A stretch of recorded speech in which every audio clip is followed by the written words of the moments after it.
Have you ever been in the middle of a family dinner, your hand still reaching for the salt and pepper, when someone says something that makes the entire room go silent? Like someone just unplugged the world? I have. I'm Julia, 30 years old and English teacher at a public high school in Raleigh. I'm the second daughter in the family, the only one who moved to the city, didn't follow in my father's professional footsteps, and didn't settle nearby like my sister. I used to believe that distance helped preserve relationships. But that night, I realized some distances can't be measured in miles. If you've ever found yourself choosing between pride and family, leave a comment, hit like, share this story, and follow the channel so you don't miss what's next. It all started when I came home on a Friday evening in early April to a dinner full of pot roast, green beans, and practiced small talk. My father Alan was usually the one cracking jokes during lulls. That night he just kept bringing up how late the azaleas were blooming. My mother Teresa quietly refilled everyone's glasses without asking. My sister Rachel sat next to her husband Mark. They were always so in sync it made you want to roll your eyes. Mark never forgot to pass her the salt to the correct side. "Julia," Dad said as I passed Rachel the lemonade, "did the money last month help at all?" I paused. "What money?" Dad still smiled, but the spoon in his hand stopped midair. Mom froze like someone had pressed pause on an invisible remote. The wine glass in her hand trembled slightly, leaving a damp ring on the tablecloth. Nobody looked at me. But they didn't look at each other either. The air turned heavy, like honey that had hardened in a jar. I forced a smile. Am I missing something here? No one answered. Rachel started cutting her now cold ribs. Mark adjusted his napkin, even though it didn't need adjusting. "Your dad heard you were going through a rough patch," Mom spoke up, her voice barely louder than the creak of a wooden chair. I turned to her. "What rough patch?"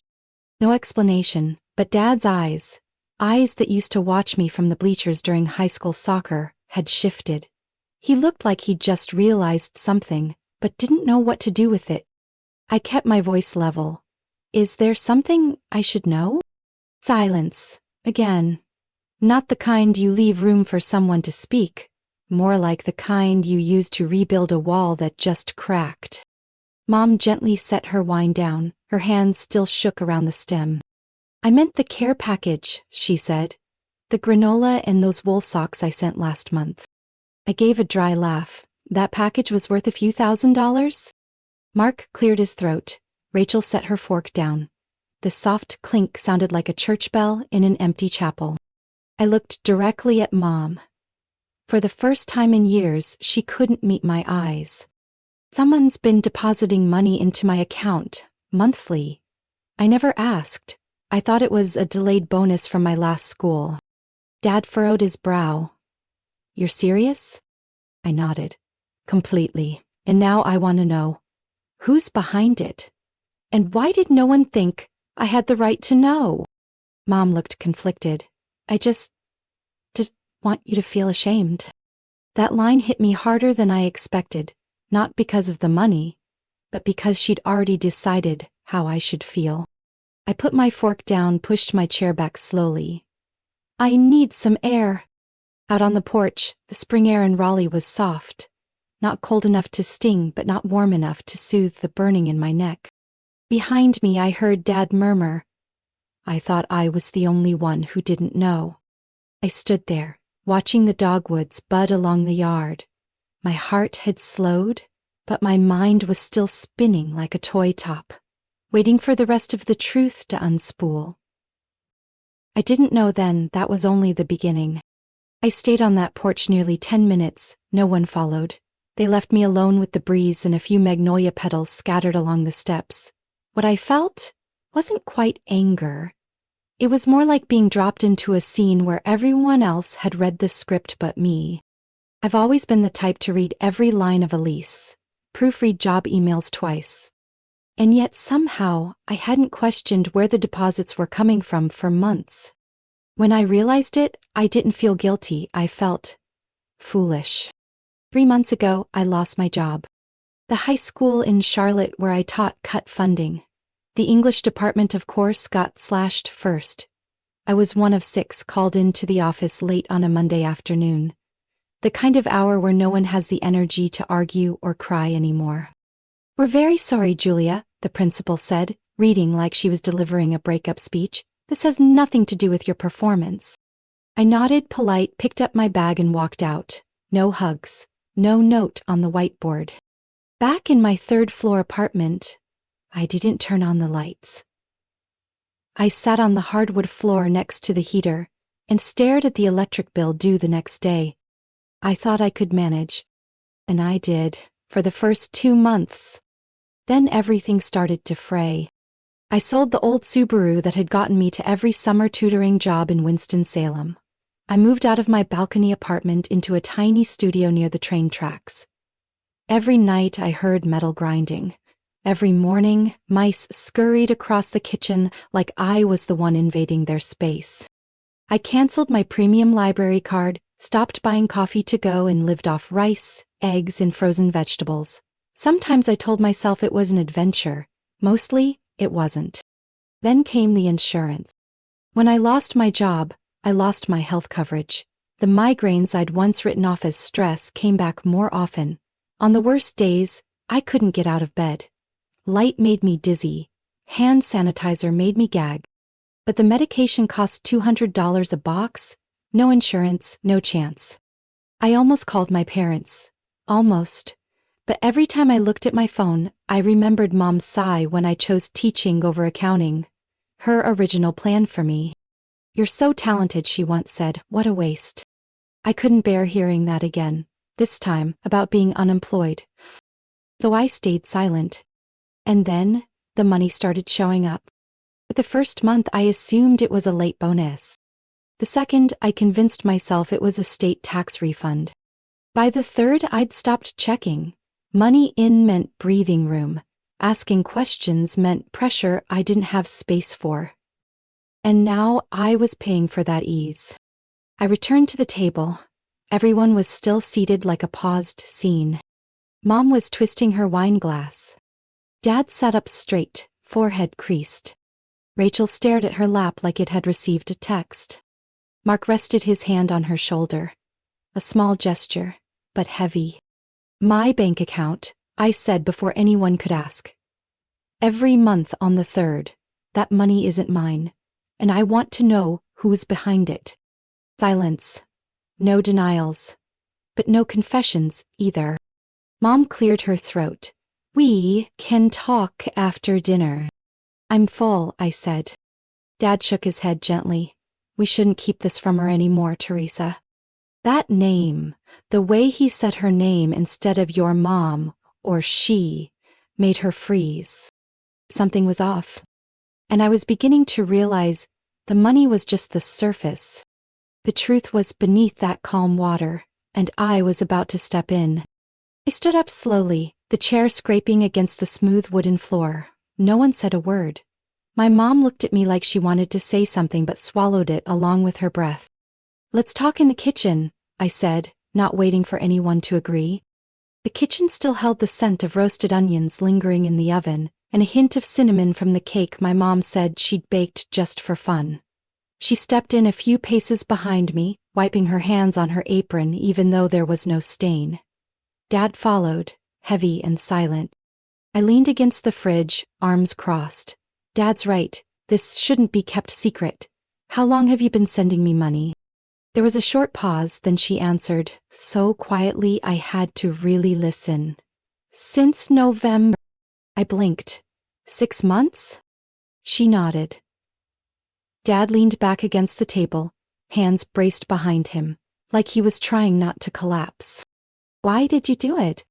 "You needed help," she replied. Like that explained everything. "And I knew you wouldn't accept it if I asked first."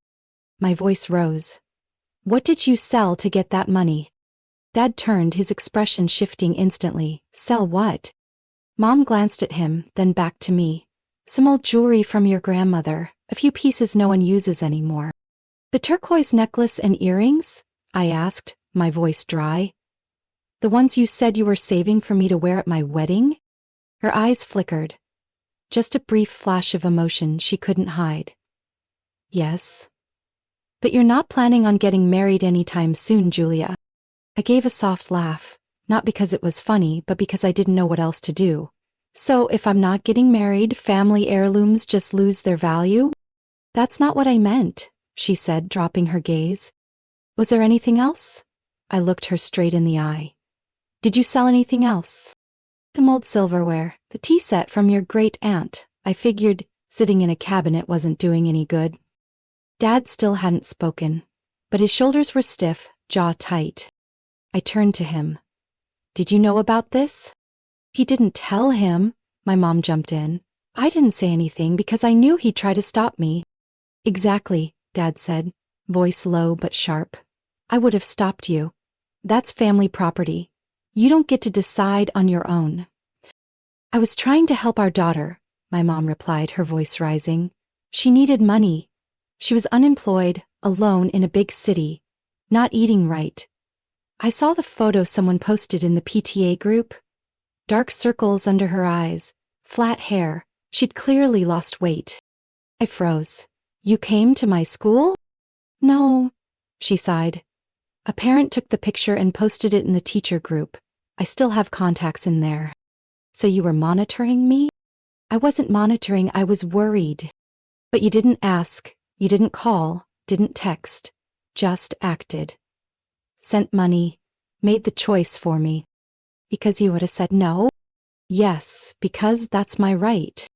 Dad moved from his spot, walked to the counter, hands pressed on the surface. What I don't get is, why didn't anyone tell me? Silence. Then, from the kitchen doorway, another voice, Rachel. Because she knew you'd stop her, just like I tried to when she told me. I turned. You knew too? She didn't deny it. She told me in January. I said she should talk to Dad, but she didn't want to. And you didn't tell me? Rachel hesitated. You're proud, stubborn. You'd lose it if someone tried to help like that. At the very least, I deserved to know, I said, my eyes beginning to sting. No one spoke for a long moment. Finally, I asked, softly but clearly, how much did you sell? $2,000 a month, Mom said, and a little extra for your birthday. I looked at her, really looked, like when I was little and watched her button up my coat before school. Always neat, always precise. Now, everything felt out of place. But I didn't know then, that misalignment was just the first layer. I leaned against the fridge, arms folding tighter, not because I was cold, but because if I didn't hold myself still, I was afraid I might fall apart. You sold heirlooms without telling anyone? I asked, eyes fixed on her. Because if I asked, everyone would have said no, she answered, like that made it logical. Dad walked slowly to the small kitchen table, sat on the wooden chair, and rested his head in his hand. He only did that when going over our family budget during my college days. When Mom blamed everything but the truth. Money doesn't come from nowhere. We don't have enough wealth to hand it out without discussion, he said quietly, eyes staring into space. Teresa, do you even know what you're doing? She bit her lower lip, then said steadily, I'm doing what needs to be done when your daughter is drowning. No one asked you, I cut in. No one begged. You decided, then called it help. She turned to me, pain flashing in her eyes. Because I know you, you'd never accept help, even if you were neck deep. And that gives you the right to go behind my back. She didn't respond. I turned to Rachel, and you thought it was better not to tell me? She gripped the back of the chair. You never ask for anything. Last year, when Dad had his accident, you stayed in Charlotte to sub instead of coming home. Mom was scared if she said it outright, you'd shut down completely. At least let me choose, I said, voice cracking. Choose how I deal with hardship. Choose to say no or yes, not just get money without knowing and sit here feeling like a damn fool. The last part came out sharper than I meant. But I didn't take it back. Dad still didn't say anything. He pulled out his phone, opened the banking app. When he looked up again, his eyes were different, cold and disappointed. Was the money from the joint account? He asked Mom. She hesitated, then nodded. I kept each withdrawal under $3,000. The bank doesn't flag it when both names are on the account. I turned away. I couldn't bear to see my father's face after hearing that. I took the money from our household fund. From the retirement savings, Dad said, like he was reminding himself, from what we've built for our old age. We built that for our children, Mom replied. I just did what you always promised to do. Take care of the kids. No, you did what you thought was right without asking anyone. I stood up, ready to leave the kitchen. Mom grabbed my wrist. Not tightly, but firm enough not to let go. Julia, she said, I just couldn't sit still while you were struggling. I pulled my hand away, gently but firmly. The thing is, Mom, you didn't see. You guessed. You wrote a story in your head and played the hero in it. She didn't argue. She just looked at me like I was 8 years old again and had scraped my knee. I didn't need a doctor, just needed space to get back up. I turned to Dad, my voice raspier. I don't know who's right or wrong, Dad. But I do know one thing. Someone took away my right to be honest about my own life. And that exhausted me more than being broke ever did. I walked out of the kitchen, down the hallway to the living room. No one stopped me. The old rug beneath my feet crunched quietly, like a reminder that everything in this house had always been tucked under a soft, fake surface. I still didn't know then. What I'd just heard was only the shallow end of a much deeper pit. I sat in the living room. Everything looked the same as 10 years ago. Green plaid cushions on the chairs, a wood table still stained from an old candle, and the family photo taken in Asheville Park, where I got so many mosquito bites I ended up with a fever, but still smiled wide for the camera. Rachel came in last. She sat on the couch across from me but left space between us. Mark didn't follow. Maybe he was smart enough to stay out of this part. I leaned back, my head gently touching the back of the chair. How much more? I asked. Do you know how much Mom's actually sold? Rachel shook her head. You're not the only one who's been kept in the dark. Dad slowly came in, sat in his old armchair, rubbing his forehead like he was trying to erase a headache that had been there for years. I thought I knew what was going on in this house, he said, his voice low and dry, but turns out, none of us really knows. No one spoke for a while, then Mom entered. No pie, no tea, just an empty expression and eyes that didn't want to land on anything. We're not going to talk about this all night, are we? She asked, trying to normalize what wasn't normal at all. I think we should, I answered. Otherwise, what was the point of any of this? Dad looked at her, not with anger this time, but like someone folding up a worn-out journal. You hid money from me, and I didn't tell you about the loan last year. Mom turned quickly. What loan? Dad shook his head, embarrassed. I took out a loan to fill the retirement gap, after I used some of it to cover the company when the Greenville contract was canceled. Her eyes widened. You said the business was fine. I thought it was, but things didn't go the way I expected. I looked at both of them, two people I used to imagine as solid walls. Now, they looked like they were trying to cling to whatever was still standing between them. Rachel lowered her gaze, running her finger along the edge of a pillow. We're all good at hiding, each in our own way. Mom nodded slightly, because no one wants to be a burden. I whispered, or maybe, no one wants to look weak in front of the others. If you've ever stayed silent because no one believed you, or been blamed just for telling the truth, leave a comment. Share this story if you think someone out there needs to hear it.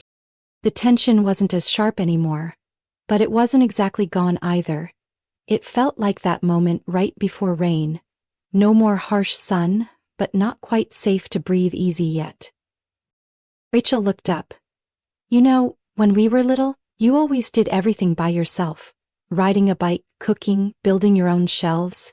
You didn't want anyone to step in. I gave a faint smile. Because I always thought if someone helped me, they'd own the right to retell it later. Mom sighed. Maybe because I was raised the same way, Silence was how we kept peace, but now I'm starting to see sometimes silence just delays the collapse. I looked at her, then at Dad, the man who never cried in front of me, now sitting with his arms folded, eyes on the carpet. And I wondered, how long has this family been living with edited versions of each other? The door lock clicked. Mark stepped back in, bringing a cold breeze from the backyard. He looked around, realizing things had shifted. I made some sandwiches for the kids, he said softly, like an apology made through action. Thanks, I replied, then looked back at everyone. I don't need you to fix my life, I said, but I do need to know who's holding pieces of it without telling me. Mom nodded. I understand now. Dad let out a breath.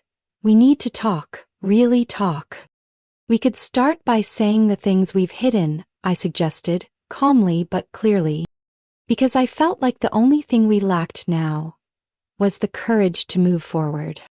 The grandfather clock ticked in the living room, slow and steady like every other year, but for the first time in months, I didn't find its ticking annoying. It was consistent, unapologetic. Honestly, it felt more trustworthy than anyone in the room.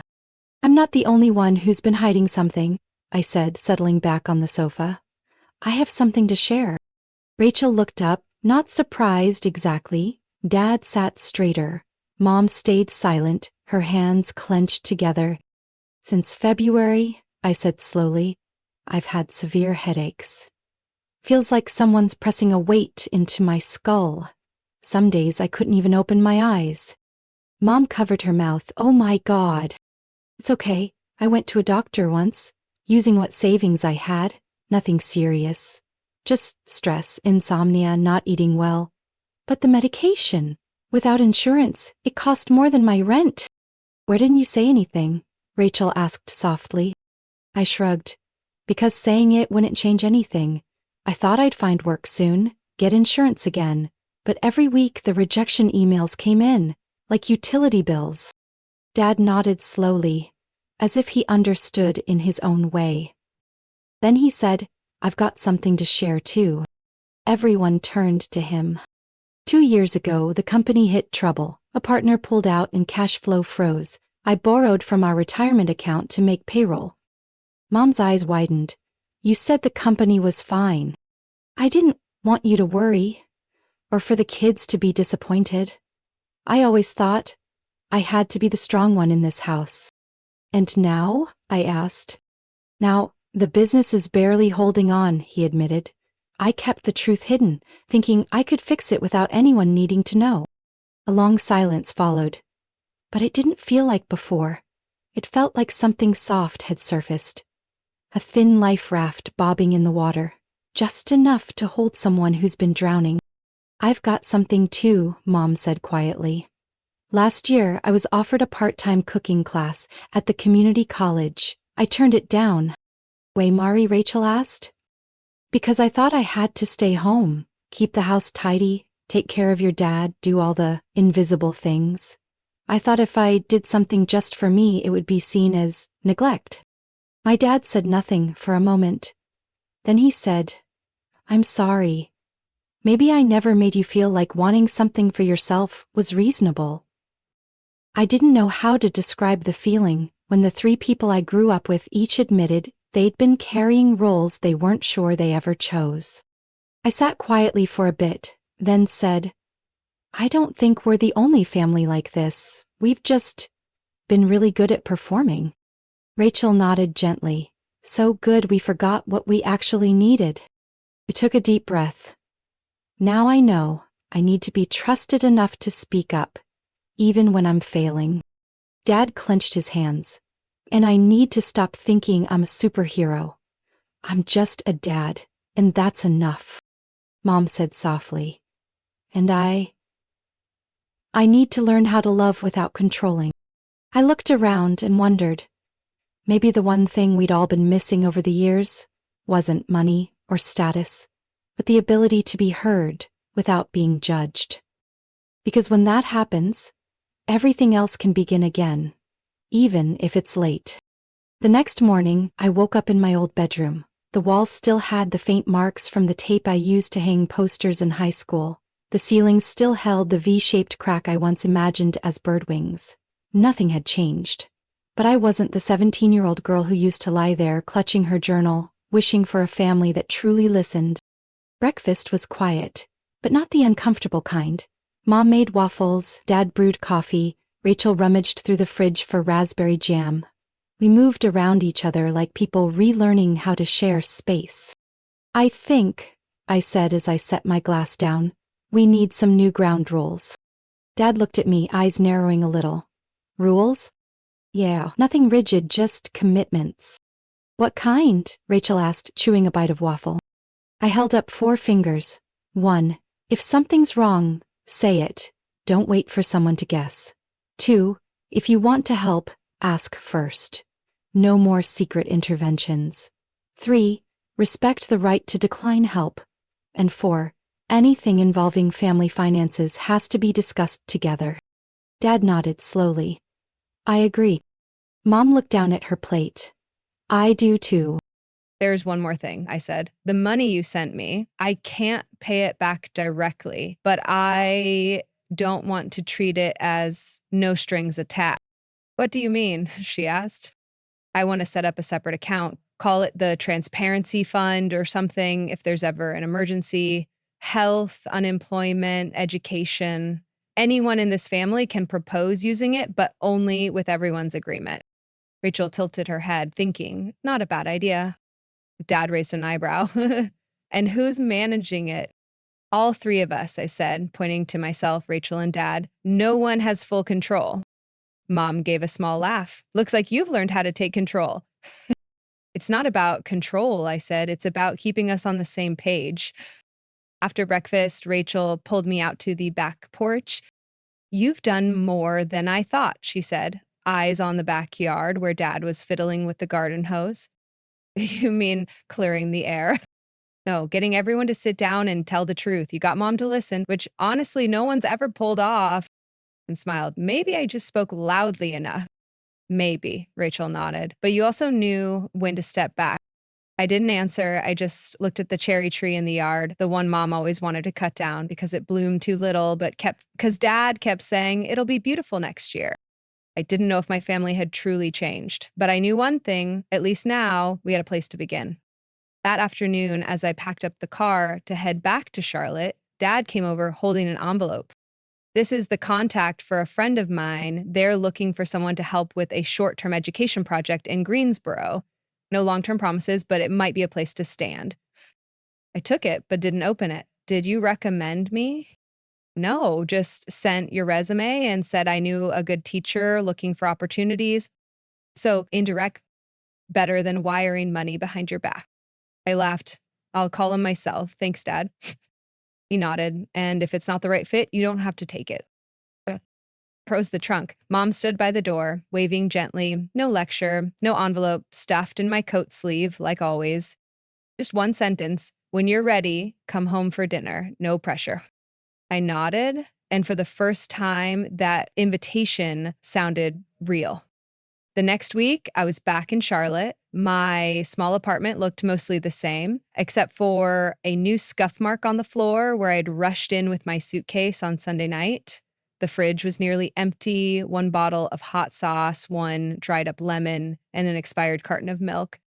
I tossed my coat on the chair, sat on the bed, and opened the envelope Dad had given me. Inside was a neat business card and a short handwritten note. "No guarantees, but it's a door, Dad." I tucked the card into my wallet, but didn't call right away. Instead, I cleaned. Just a tiny space, but I scrubbed every handle, wiped every window ledge, tightened every screw on the desk chair, maybe because keeping my hands busy kept my mind steady. The next day, I called Mr. Matt's dad's contact. A kind, middle-aged voice answered. "I can't promise anything, Julia," he said after a brief chat. "But send your resume. We're looking for someone organized and patient. If it's a good match, we'll both know." I emailed my resume, no headshot, no fancy words, just the real version of me, the piece I'm slowly piecing back together since that night. That afternoon, Mom called, no small talk. "I'm near your place, had a dentist appointment. If you're not busy, want to grab coffee?" Hesitated for a second. Sure, the usual spot? Yeah, window seat if it's free. The coffee shop was just the same. Grinding machines buzzing, spoons clinking, the smell of cookies mixed with espresso. Mom had arrived first, holding a latte, eyes on the street. I sat down, no hug, no fake cheer. We just sat there for a few quiet minutes. You doing okay? She asked. Getting there. What? Still applying, got some replies. I'm not rushing. She nodded, took a sip of her latte. I've been thinking for days before calling, not because I feared you'd say no. I feared you'd say yes just so you wouldn't hurt me. I didn't argue. Maybe a few years ago I would have dodged that, but now I stayed. Can I be honest? Will you listen? I asked. Mom looked at me, steady. Yes. I understand why you did what you did, but it made me feel like I was under a microscope. Without knowing it, I can't live like that anymore. She gripped her glass lightly, then set it down. I know. From now on, if you want to help, ask first. And if I say no, then it's no, it's not personal. I understood. And I'll be honest too when I need to be. We fell silent again, but this time the silence had room to breathe. I'll learn, she said finally. I'll probably be clumsy, but I'll learn. I nodded. So will I. A breeze drifted in through the cracked window, carrying the sound of a bike bell from the street. I looked at my mom. For the first time in years, I didn't see a wall between us, just a woman trying to let go of an outdated way of loving, to hold on to something even more important. I stood when the clock struck 4 p.m. The conversation ended, but the door just opened a little more. A month after that coffee shop talk with Mom, I started a temporary job in Greensboro, an adult education program, night classes for working folks trying to finish their high school diplomas. Not a fancy job, but a real one, with real people who needed someone, with real life stories, and no one asking me where I got my degree. The classroom was old, the whiteboard scratched in the corner, the plastic chairs a bit wobbly, but it was full. They came after long shifts still smelling of paint and factory floors, and yet they sat down, wrote word by word, sentence by sentence. Something about it made me feel like I wasn't unemployed anymore, just using old skills in a new way. One Thursday afternoon, while I was prepping a lesson, Rachel called. She didn't usually call at that hour. Are you busy? She asked. No. What's up? Megan, your old student. Her mom works at the bookstore near me. She said, you're teaching with the program here. I froze. She remembers. She said you were the first person who made her believe she could write more than 3 lines. I smiled. No reply needed. Mark and I are thinking of having a family dinner. No reason, just together. This Sunday, can you come? Only if Mom brings the ginger cookies. Rachel laughed. She's already baking 2 trays. When I got to our parents' house that Sunday evening, something felt different. Not the table, still the old wooden one, tablecloth slightly wrinkled. Not the food, still the same slightly salty roast and soft vegetables.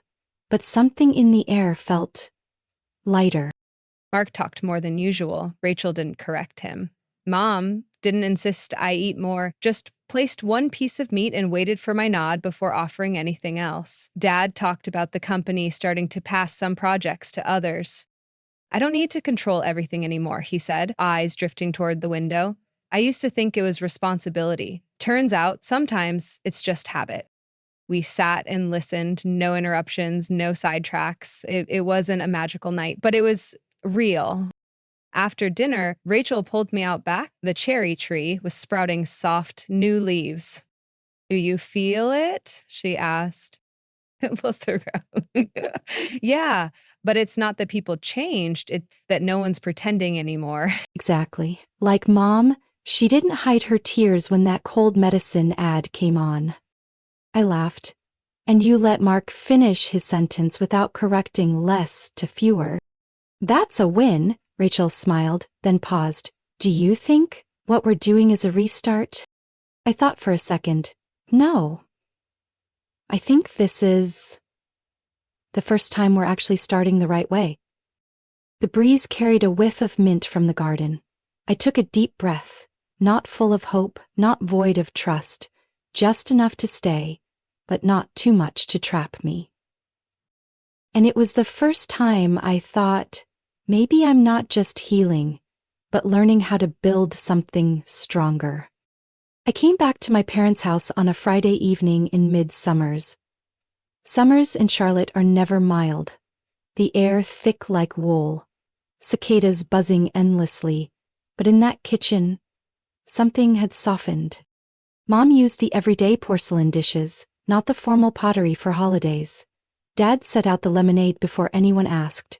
Rachel brought peach cobbler, not from Mom this time, but baked by her own hands. No one asked about my first job. They waited for me to tell. And this time I wanted to. They offered me a permanent position, I said, biting into a hot piece of fried chicken. Dad nodded. Feel like it fits? Yeah, nothing grand but real. And I don't have to fake anything. Mom smiled, no fixing her hair or adjusting scarves like before. Real is good. Mark raised his glass. Then let's toast, with lemonade, to something that starts right where we are. We clinked glasses, no rush, no cheers, just the soft sound of glass tapping glass, and a look that no longer held back. After dinner, I washed dishes with Mom. Apple-scented bubbles clung to my hands, and she stood beside me without questions, just washed, then passed each dish to me to rinse. Are you thinking of going back to teaching high school? She asked, not pressing. Not sure. Probably not. I think I'm better with adults.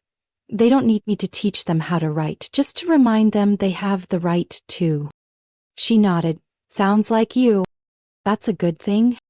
It's real, more real than you trying to live like someone else. We were quiet for a while. She placed the last dish on the rack and dried her hands with a cloth. I used to think you had to be stronger than me to succeed. But now I think, being strong or not doesn't really decide anything. I looked at her longer than usual. In her eyes I saw tiredness, but she didn't hide it. And for the first time, I didn't need to win against her to feel seen. That night didn't end with fancy dessert, but with 2 bags of apples she tucked into my arms. Make your own jam, she said. Don't just eat plain toast. I came home just as the city was cooling down. I opened the door, set the apples on the table, and thought about this strange conversation that had stretched across months, between people who thought they knew each other, but had to relearn every line. Now no one's reading off an old script. We've started telling the truth, even when we stumble, even when we get it wrong. But at least no one's speaking for someone else anymore. I don't know where you're listening from, in your car, before bed, or on a day you just need a story to help you stand back up. Tell me where you're tuning in from. And if you'd like to hear more real journeys like this, don't forget to follow the channel because the next story might be the one you need. Julia's story isn't just about untangling family misunderstandings. It's a reminder that silence, even when rooted in love, can create the deepest gaps. In real life, so many grow up under roofs heavy with expectations, but light on honest conversations. When we find the courage to speak truth and the grace to truly listen, we don't just save a relationship. We end a cycle of quiet wounds passed down through generations.